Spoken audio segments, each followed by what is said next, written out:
विधानसभा चुनाव में कांग्रेस की करारी हार को लेकर कांग्रेस प्रत्याशी अजय टंडन का बयान सामने आया है।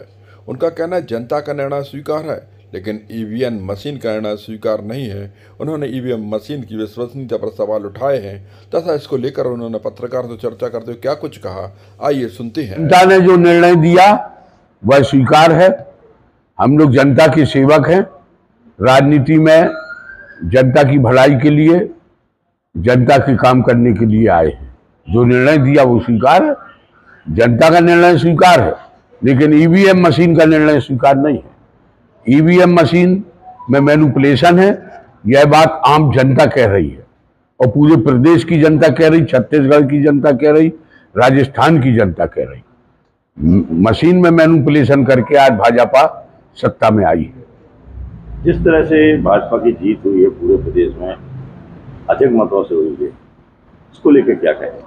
अब मशीन उनकी है, मोदी जी की मशीन है, गुजरात से आई है, वहीं से मैनिपुलेट होकर आई है।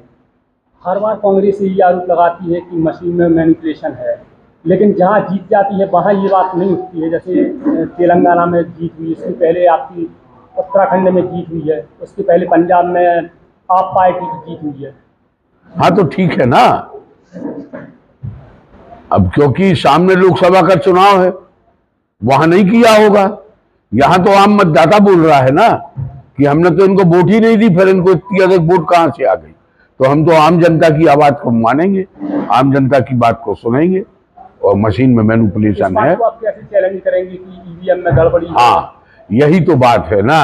ये बहुत लंबा खेला है इसमें, और ये हम तो आपको स्पष्ट रूप से कहें कि ये हम लोगों की बस की बात नहीं रही, क्योंकि ये बात है उच्च स्तर की।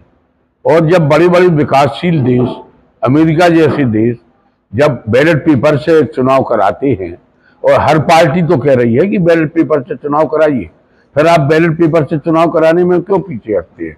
आप देखिए बैलेट पेपर में जो बैलेट पेपर की गिनती आई है उसमें कांग्रेस आगे है, कांग्रेस जीती है। और आप सब जगह का उठा के देख लो, हमें तो अपने दमों की चारों विधानसभा का पता है कि बैलेट पेपर में कांग्रेस आगे है, मशीन में कांग्रेस पीछे है। इसका मतलब है सीधा सीधा, और मशीन में मैनिपुलेशन है। और जब विकासशील देश बैलेट पेपर पे चुनाव करा रहे हैं तो चुनाव बैलेट पेपर पे होना चाहिए। और ज्यादा से ज्यादा क्या होगा, काउंटिंग में तो समय लगेगा। काउंटिंग में जितना भी समय लगता है तो लग जाए। क्या पहले बैलेट पेपर पे चुनाव नहीं होता था? होता था।